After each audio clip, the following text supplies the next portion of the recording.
What's up, everybody? I'm Mr. Cox, and you're watching the Occupied Podcast. We got Nick Fuentes here. I think old Nick's proving out to be a counter-op. So let's take a look. Let's just premise it first. Republican Party is probably the worst they've ever been rated right now. So you know the vote coming up is going to swing that pendulum right back into the Democrats' playground, right? It's going to send it right on back over. Everyone's going to go Democrat.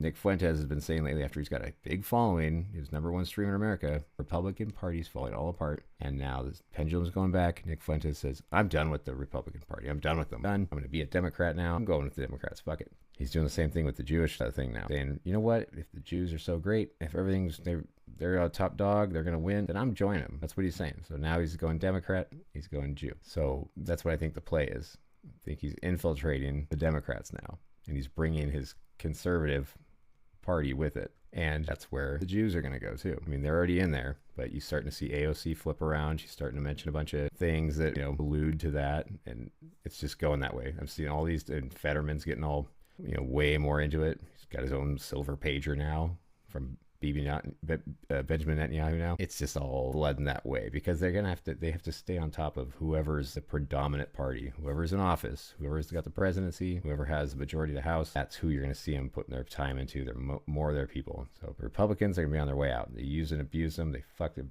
I mean, you can't trust a single Republican right now. They're going to be flooding the left now, and Nick Fuentes is going to be the head of that spear. Check this out. Tell me if you don't agree.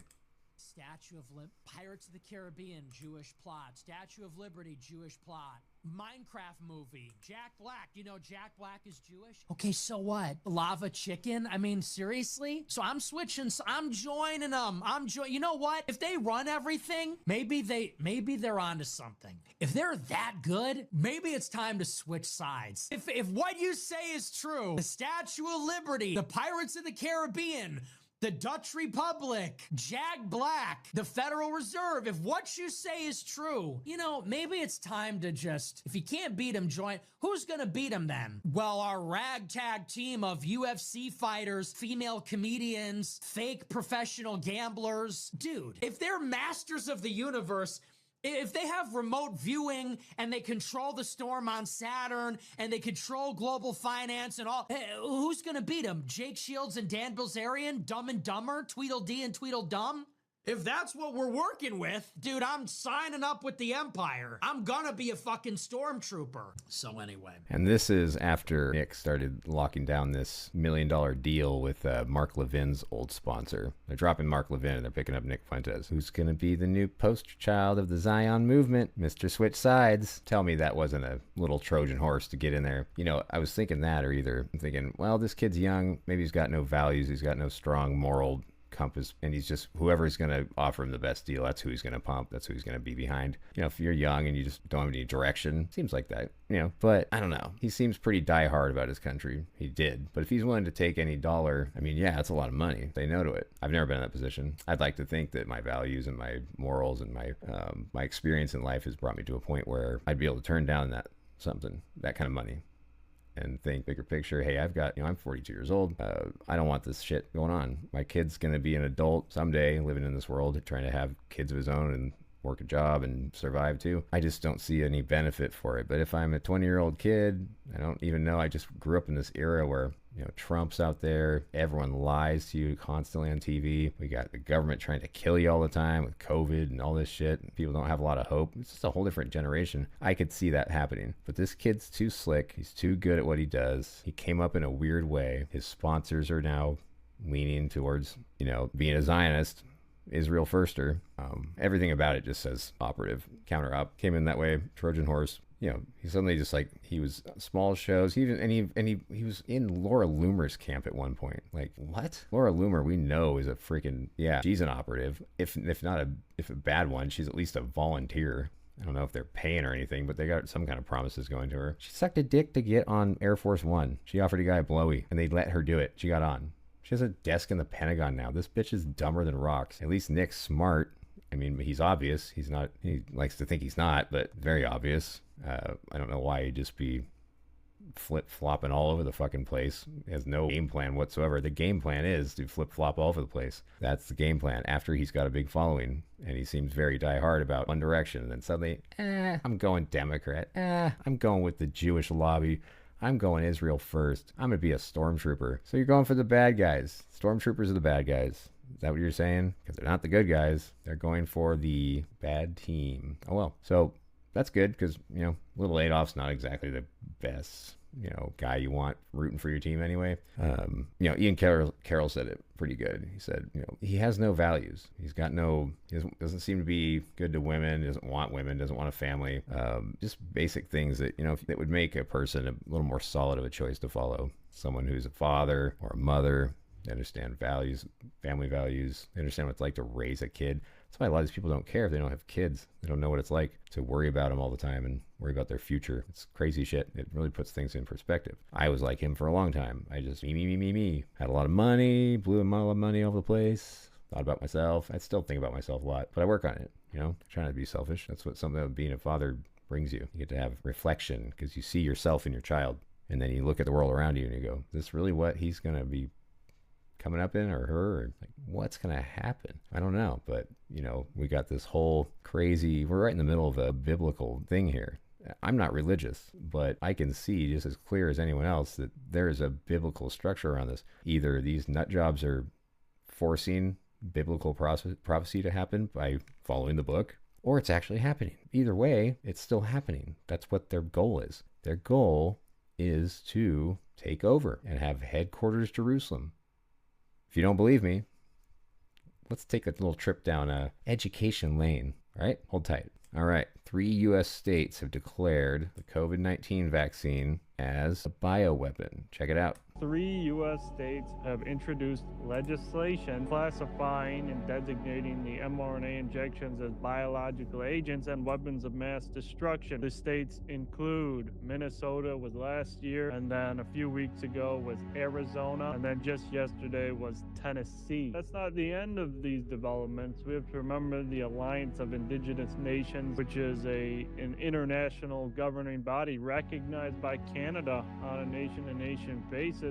They also declared these injections as biological and technological weapons of mass destruction a few months ago. And so we have that, and then we have a peer-reviewed paper in the Journal of American Physicians and Surgeons where we identify that these injections have components within them that violate the Biological Weapons Convention. And then we also have the World Council for Health. They have declared these shots as biological weapons. And so as all of these declarations mount, it's only a matter of time before these injections become outlawed. And you mentioned in Arizona terrorism. If that bill goes through, possessing, distributing, or manufacturing these shots will constitute terrorism-related charges and life imprisonment. And rightfully so, given that these shots have killed, injured, and disabled millions upon millions of people across the globe, rivaling hundreds of Hiroshima nuclear attacks. Now that right there is why I would never vote for the other team. It's why I would never switch teams, even if it was a losing battle. I simply couldn't do it. And that's the difference between one person and another. And that's what Ian Carroll was talking about. The kind of person you need to lead a country or to have your back or that you want in your camp at all. It's got to be somebody who would understand that what you just saw, it doesn't matter if they're winning, if they're losing, they're not going to do it. They don't want to side with it. They don't want anything to do with it. No matter how many bags of cash, no matter how much blackmail comes your way, no matter how many threats, that's not what we do. We don't do that. Now, here's the plan. This is this woman breaks it down, what they're going to do, what they're trying to do, what the game plan has been the whole time. Check it out. Christians today, especially in Zionist circles, they think that Judaism is about Old Testament. That Judaism is just the Old Testament. All they believe, the Jews, they just believe the Moses law, and they practice the law of Moses. They have 613 commandments. Most of these Christians are not familiar with the Talmud, Zohar, and Kabbalah, and where this 613 mitzvot comes from and what they're all about. So I started to study what they're about and what the Talmud teaches, and I noticed that there is actually a plan, there is a plot, and that's a plot against Christianity. Let me bring you one of the books here, The Secret Doctrine in Israel by Waiti. And what it explains is the basically secret doctrine of the Zohar, what is behind Zohar, and you have to understand that the soul of the Talmud is Zohar, and the soul of Zohar is Kabbalah. But in this particular particular book, I just want to read you a little bit what got me understanding what the plot is against Christianity. It says here, according to the Midrash Talpigoth, the Messiah will bring eternal peace, which of course was understood by the Israelites as peace for Israel, plus that which may follow extermination for all who did not enter by conversion into the house of Jacob. So basically what they teach is that if Gentiles or Christians do not attach themselves to the Jews, they will be exterminated. And of course, we are well known for our Noahide laws, that we brought this to a light. So then you go to Talmud and you start reading what is the plan for Gentiles. You see, Judaism is a two-tier system. Judaism puts the wall of partition back. It's the Jews and non-Jews. And according to Judaism, non-Jews are different species. Now, they are building their own kingdom. It's the Jewish earthly kingdom with headquarters in Jerusalem, where their AI Messiah will be, and they're going to rule the world through the law. You know, it will be international, one law, one religion, basically, Luciferian religion. So yes, in a Talmud, this is the Jewish earthly kingdom, and this is why the Zionist Christianity have embraced Kiliism, which is a focus on earthly millennial kingdom. And this is how Jews and Christians are getting together, and Christians are so deceived, thinking that they're working for the good thing, the Jews, like they're helping the Jews. The Jews are supposed to get this kingdom. Yet this is Zoharic doctrine, and it does not have good intention. As I said, that they want to rule the world, they want to get Gentile riches, and they want to rule the Gentiles. They don't consider Gentiles fully human beings. And in fact, as an end game, they have this strange doctrine, Adam Kadmon, which Adam Kadmon originally was, according to Zohar and Talmud, he was androgynous. He was male-female in one body, and this is why you see this transgender agenda today, and there are laws, very serious laws, passing in Alberta, Canada. Is Zionism behind the transgender movement? Yes. It gets its origin in Zionism, and it gets its origin in the Talmud, Zohar, and Kabbalah. It's a Kabbalistic Adam Kadmon, which is eventually they have this doctrine called Tikkun Olam, repairing the world. So how do they want to repair the world? They want to bring it to the original. Who was original Adam? He was androgynous. So now they're putting specific things in food and drink, and they're basically their end game is to make humans that are on Earth that will survive whatever it is they're bringing, androgyny.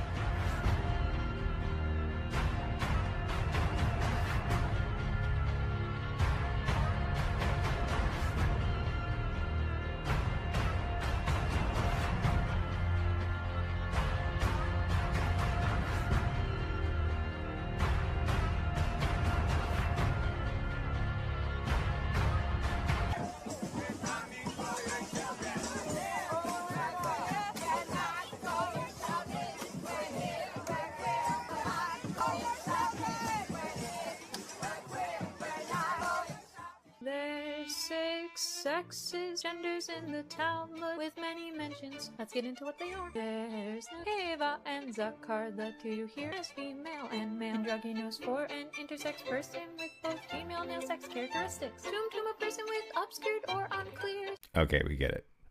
So I don't want to get into the whole trans thing. Sue me. Remember they said, the woman said Jerusalem, they're going to run it all from Jerusalem. Fun fact, countries with embassies in Jerusalem been relocating there in the last 10 years. So we've got the United States, Guatemala, Honduras, Kosovo, Papua New Guinea, Paraguay, Fiji, Somaliland. Odd. Argentina has also committed to moving its embassy to the city, while countries like Hungary, the Czech Republic, and Slovakia operate embassy branches in the capital.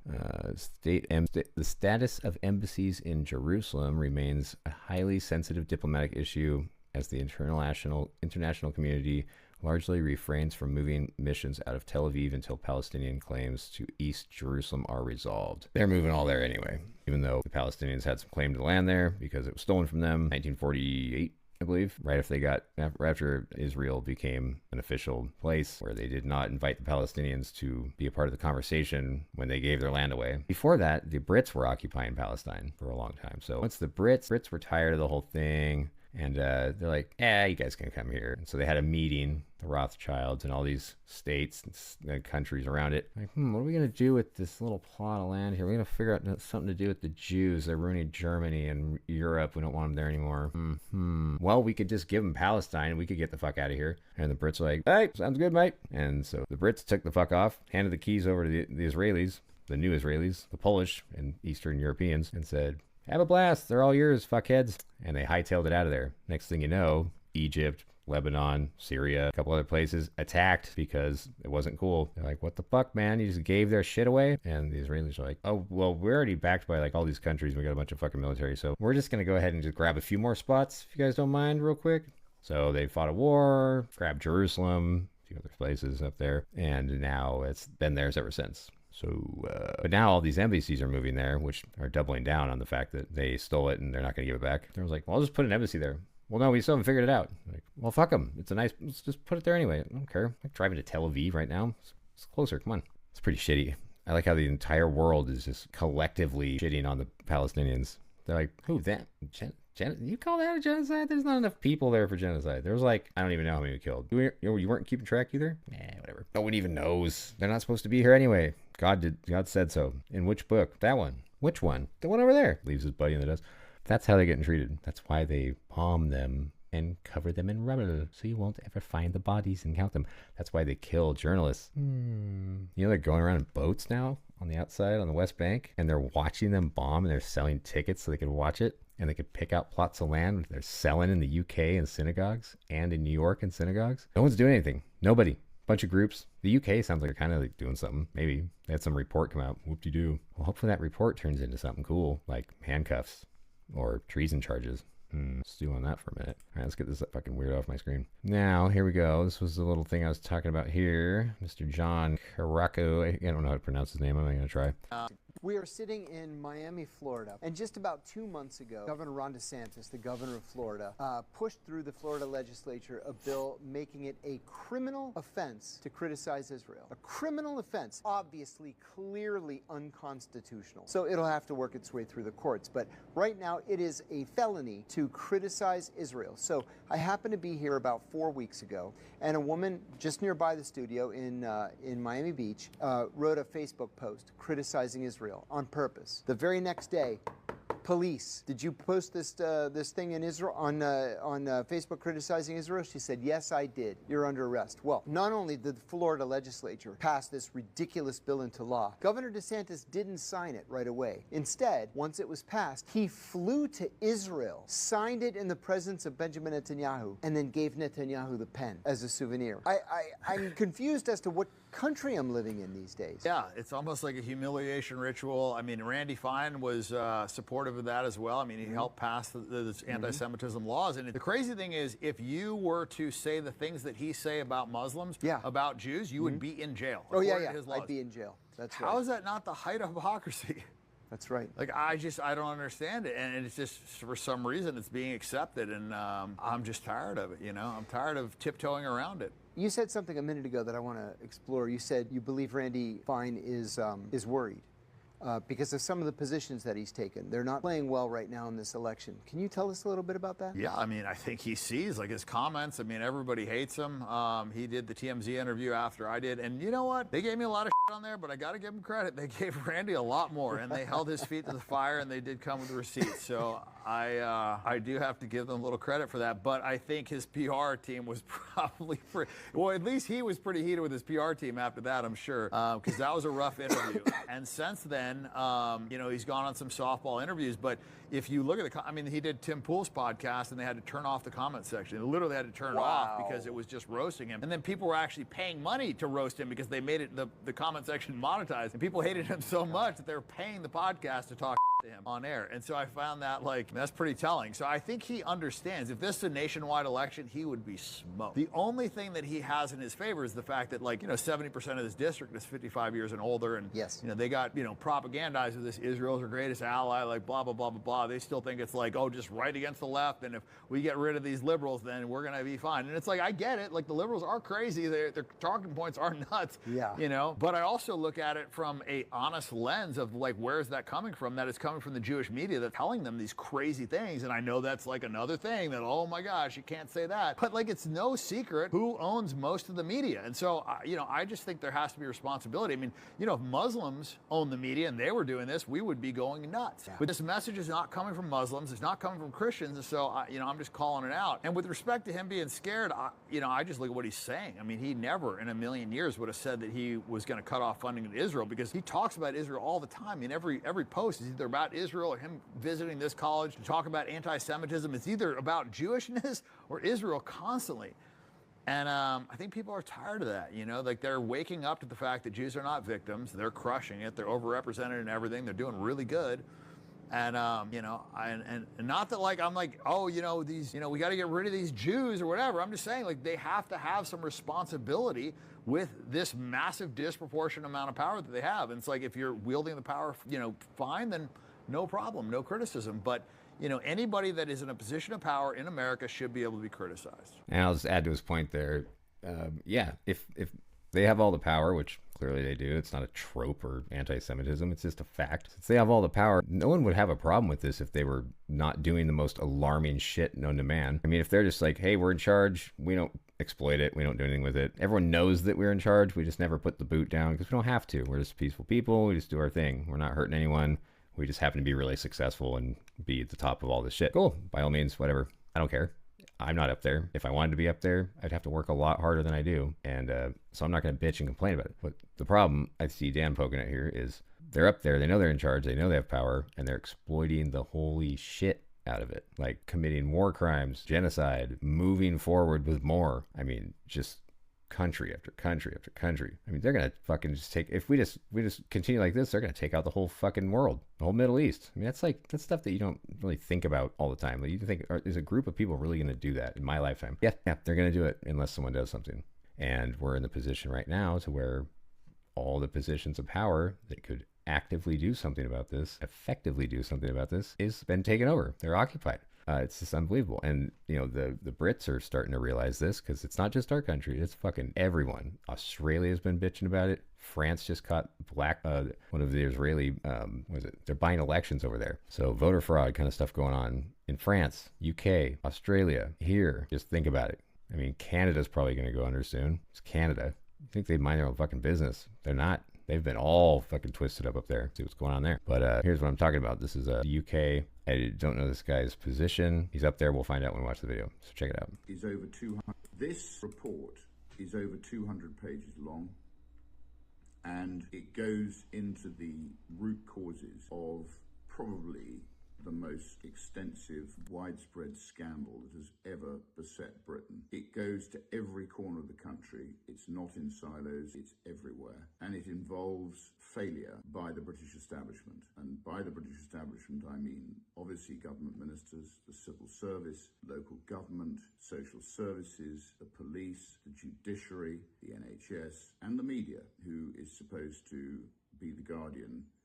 Does that sound familiar? Sounds like what's going on here. For the British people of scandals like this, but they've singularly failed to do that. The report goes into the reasons how it's happened. It goes into the reasons why it's happened, and that is all the reasons, and we analyze everything. I'm very grateful to all of the experts who appeared, all of the survivors who were brave enough to appear, all of my fellow MPs who came, and most of all to Graham Smith, who is the barrister who has produced this report, with help from members of the inquiry team as well.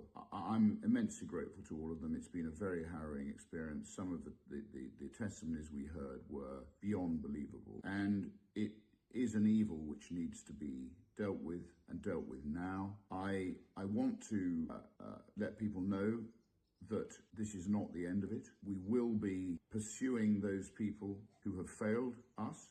There will be private prosecutions. To put things into context, this report, which was funded by 20,000 concerned citizens who gave as much as they could afford, it raised £600,000.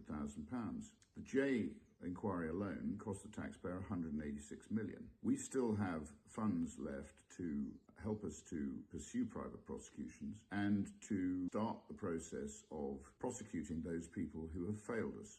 We're also intent on naming those people in Parliament, where we're not going to prejudice a legal case, so that everybody knows those people who are responsible, who should have dealt with this, but failed to deal with it. So it's been a long, hard, arduous 16 months, and I want to thank everybody. And I hope that every member of the British public has the time to read this. It's not straightforward. It will take time, but it needs to be understood and it needs to be dealt with, and dealt with now. Not through a statutory inquiry which has been forced by our inquiry, a statutory inquiry which, by the way, has had the terms of reference watered down and will, like all government failures, be kicked down the road. And by the time hands are held up and people admit there's a problem, the people who made the decisions, the bad decisions, which is common in government, as we've seen with the post office, as we've seen with infected blood and countless other scandals that have had to be cleaned up, that there will be no retribution, no holding to account. And when there's no holding to account, these things continue to happen. So please read it, and please understand how this has happened. We can never let it happen again. It is pure, driven, unfettered evil. Sounds familiar, doesn't it? I wonder what they're doing besides this report. It says they're going to be doing some private prosecutions, round people up, but they don't want to blow anything. That's good news. It's really good news. But like you said, it's going to take a long time. I mean, you're dealing with something sophisticated here. So sophisticated, you can't even, like they said in that last video, the woman talking about, they don't view us as the same species as them, and they don't act like it. I mean, what species is able to pull this off? I mean, if this really is going down like it appears to be going down, the level of, I mean, it's hive mind. They're all on the same page. I mean, what is going on? You don't see, and you never see like a dispersed group of people have one unified plan and stay so on target and so well coordinated, and you never see any slip ups about it. You don't see people, I mean, they'll just tell you what's going on, but you never see whistleblowers, like anyone coming up from the inside, like I got one of their meetings or something like that. It's all like they're on the same page, and it's all because of that fucking book where they all been reading it and studying it since they're, toddlers. And so that's their just mission. They have it down. They know what they're doing. They've all read it. They're forced to read it in school. They're forced to study it. And then they all join the military. So you got mandatory readings of the Bible, their Bible, Talmud, and the Torah, and then 3 years military.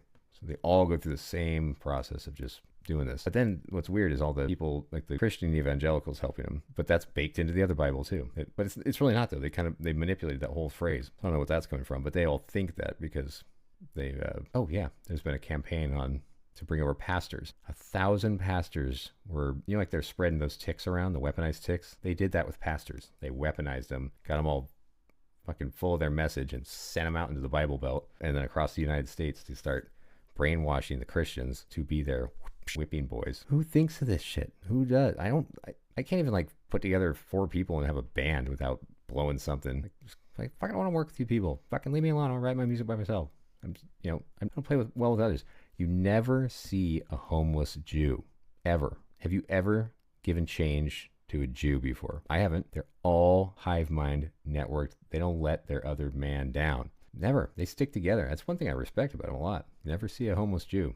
Ever. It's like you see homeless Jews as often as you see leftover bacon. Roll that one around. Now, Tom Cotton is the latest one to be exposing himself. He's been putting out some bills that are anti-Palestinian and this kind of stuff, just sneaking him in there throughout the years. I went and looked at his rap sheet, but now he's pushing for the big guns. Stoltzman put out 224. He's back cheerleading behind it like a fucking weirdo, talking about how I've been going to Israel all the time and just meeting with Netanyahu. Like, okay, did you report that to Farah? Are you...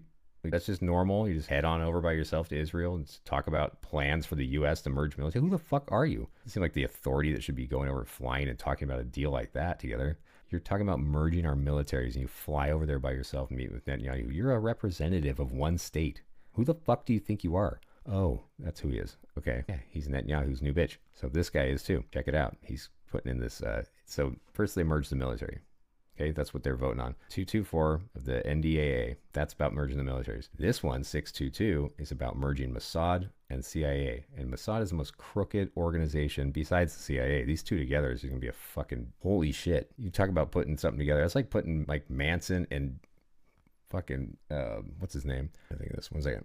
That's like putting Manson and Jeffrey Dahmer on a team together. That's what that is. You're putting these two fucking equally as evil groups and go launch them off into the world with a fucking at the helm of the military industrial complex from hell. So you're gonna put the CIA and Mossad together and have them manning the most massive military on earth, 10 million strong, as the ex-prime minister, ex-defense minister of Israel was caught saying. Soon they're going to have 10 million boots on the ground. He wasn't talking about Israeli citizens. He was talking about these 7 million draftable U.S. people, U.S. citizens.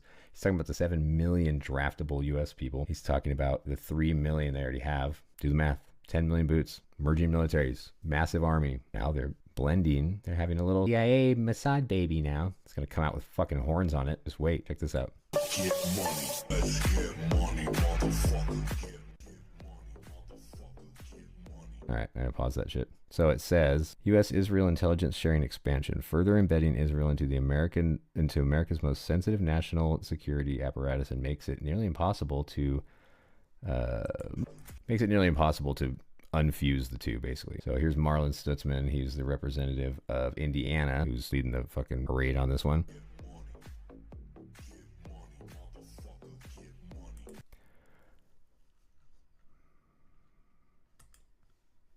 I don't know why they gotta put this stupid ass music in there. It's driving me crazy. All right, now here's what's going on between Section 244 of the NDAA and Sections 2.2. Intelligence sharing expansion, further embedding Israel and America's most sensitive national security apparatus. Res 1339, support PM Netanyahu's initiative to transition U.S.-Israel relationship towards defense cooperation. Section 244, synchronized bilateral RT&D and E industrial integration across critical domains and AI counter-drones, cybersecurity, blah, blah, blah.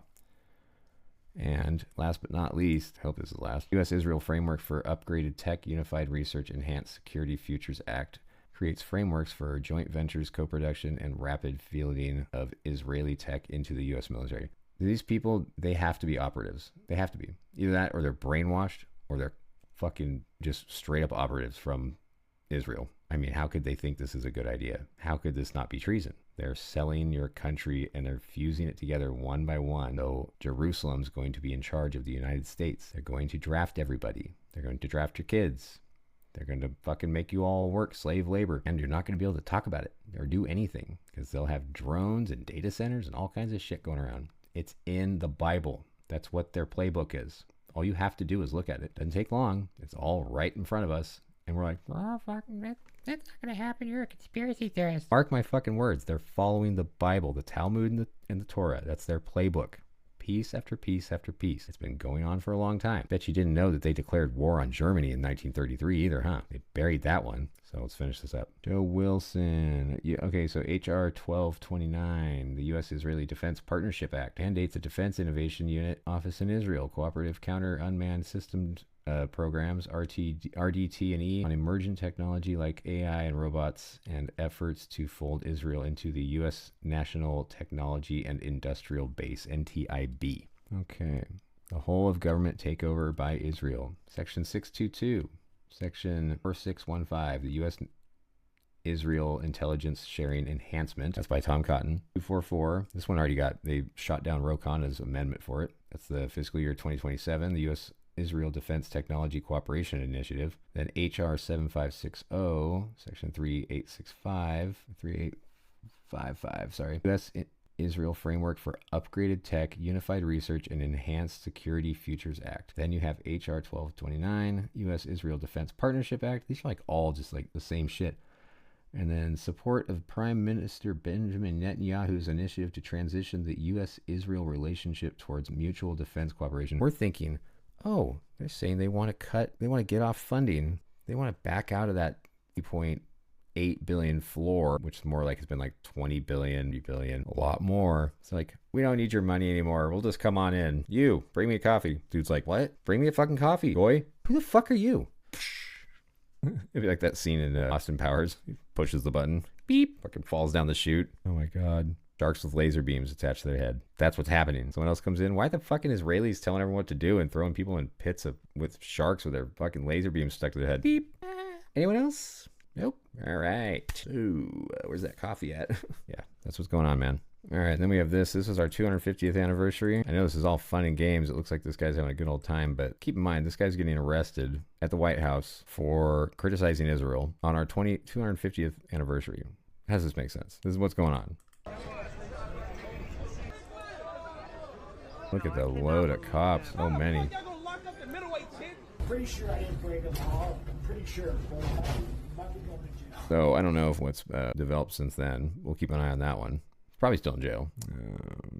See here. And in more news, we have an Israeli cyber firm just got exposed for running a global election interference operation across 5 countries simultaneously. Read that again. The moment a journalist called Black Core for comment, the company deleted its entire internet presence. This is what a rogue state does when it can't win the argument. That's not. Hitler didn't want to exterminate the Jews at the time. He wanted to expel the Jews. Well, I'm just going to go ahead and end today's podcast on that note. Did you guys see that shit? Did you hear that shit? Do your homework. Don't listen to me. We'll meet back next time. Be sure to like, subscribe, share, all that shit. Yeah, my brain's on. I don't even know what to think of that. Let me know what you think in the comments. Gotta go. Take care. Bye.